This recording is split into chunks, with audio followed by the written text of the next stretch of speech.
Israel defence फोर्सेसने मे महिन्याच्या सुरुवातीला गाझामधील दक्षिणेकडील शहरावर जमिनीवर हल्ले सुरू केले. हे हल्ले सुरू झाल्यापासून राफामध्ये सुमारे 900 अतिरेकी ठार झाल्याचा दावा इस्रायलने केलाय. इस्रायलचे लष्करी प्रमुख हर्झी हालेवी यांनी काल दक्षिण गाझा पट्टीतील लष्करी लॉजिस्टिक पोस्टमध्ये हा दावा केलाय. केनियामध्ये नवीन कार वाढीविरोधात हिंसक निदर्शने होत आहेत. Kenya national commission on human राईट्सच्या नोंदणीनुसार केनियामध्ये देशव्यापी कर कायद्याच्या निषेधाच्या संदर्भात 39 लोक ठार आणि 361 जखमी झालेत आणि 627 आंदोलकांनाही अटक करण्यात आली. जपानमध्ये 20 वर्षात प्रथमच नवीन नोटा जारी करण्यात आल्या. देशात जारी करण्यात आलेल्या या नवीन बँक नोटा 10,000 येन, 5,000 येन आणि 1,000 येनच्या असून त्या विशेष तंत्रज्ञानाने सुसज्ज आहेत. बनावट नोटांच्या वाढत्या घटनांना आळा घालण्यासाठी जपानमध्ये या 3D होलोग्राम नोटा जारी करण्यात आल्या. ब्रिटनमध्ये सध्या निवडणुकीचे वारं वाहत आहे. येथील जनता आता आपल्या आवडत्या पंतप्रधानाची निवड करणार आहे. यासाठी ब्रिटनमध्ये उद्या म्हणजेच 4 जुलै रोजी मतदान होणार आहे. या निवडणुकीत कन्झर्वेटिव्ह पार्टीचे ऋषी सुनक आणि लेबर पार्टीचे केअर स्टारमर यांच्यात चुरशीची लढत पाहायला मिळणार आहे. ब्रिटनचे पंतप्रधान ऋषी सुनक यांनी काल लंडनमध्ये निवडणूक प्रचार दरम्यान मतदारांना आवाहन केले की असं काहीही करू नका ज्यामुळे तुम्हाला पश्चाताप होईल. त्यांनी काल सकाळी पूर्व इंग्लंडमधील वितरण केंद्रातून आपल्या मोहिमेची सुरुवात केली.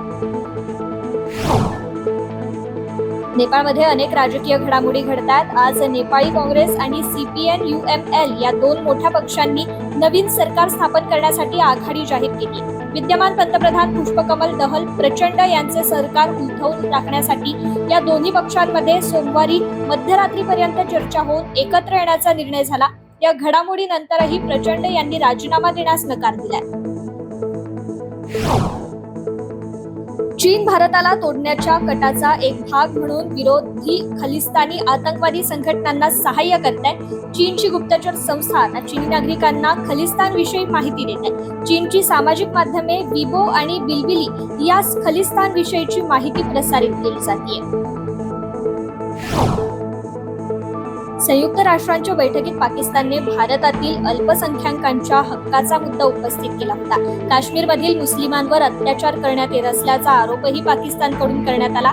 यानंतर भारताने त्याच व्यासपीठावर पाकिस्तानला चोख प्रत्युत्तर देत त्याची बोलती बंद केली आहे. भारतीय वंशाचे अमेरिकन उद्योगपती ऋषी शहा यांना अमेरिकेतील न्यायालयाने फसवणुकीच्या आरोपाखाली 7.5 वर्षांच्या तुरुंगवासाची शिक्षा सुनावली आहे. शहा याने गुगल आणि गोल्डमन ग्रुप सारख्या बड्या कंपन्यांच्या गुंतवणूकदारांची तब्बल 8.35 हजार कोटी रुपयांची फसवणूक केली आहे. अमेरिकन कॉर्पोरेट इतिहासातील ही सर्वात मोठी फसवणूक आहे.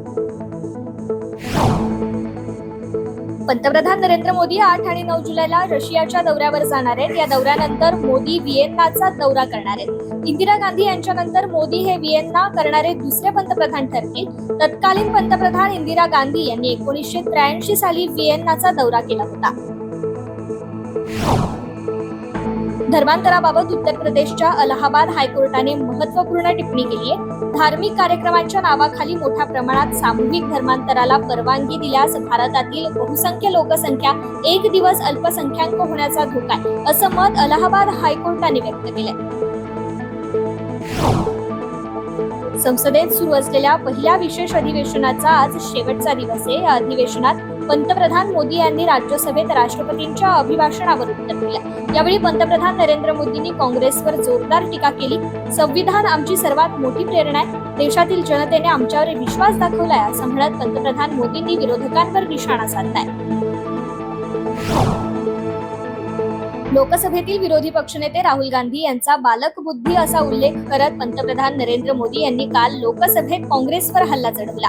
काँग्रेसने अख्ख्या हिंदू समाजाचा अपमान केला असून देश कधीही माफ करणार नाही असं ठणकावतानाच काँग्रेस देशात अराजक माजवत असून जनतेने काँग्रेसच्या खोटेपणापासून आणि षडयंत्रापासून सावध राहिलं पाहिजे असा इशारा मोदींनी दिलाय.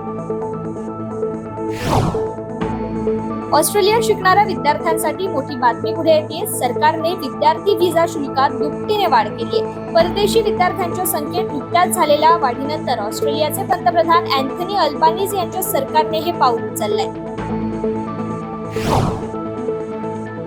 IPL 2025 चे मेगा ऑक्शन पुढच्या वर्षी होणार आहे आणि हे मेगा ऑक्शन असल्याने सर्वच फ्रँचायझीचे रुपडे पालटणार आहे. BCCIने या लिलावासाठी रिटेन्शन पॉलिसी निश्चित केली होती. मात्र यावरून प्रत्येक फ्रँचायझी एकमेकांविरुद्धच भिडत आहे आणि याबाबत येणाऱ्या BCCIच्या बैठकीत अंतिम निर्णय घेतला जाण्याची शक्यता आहे.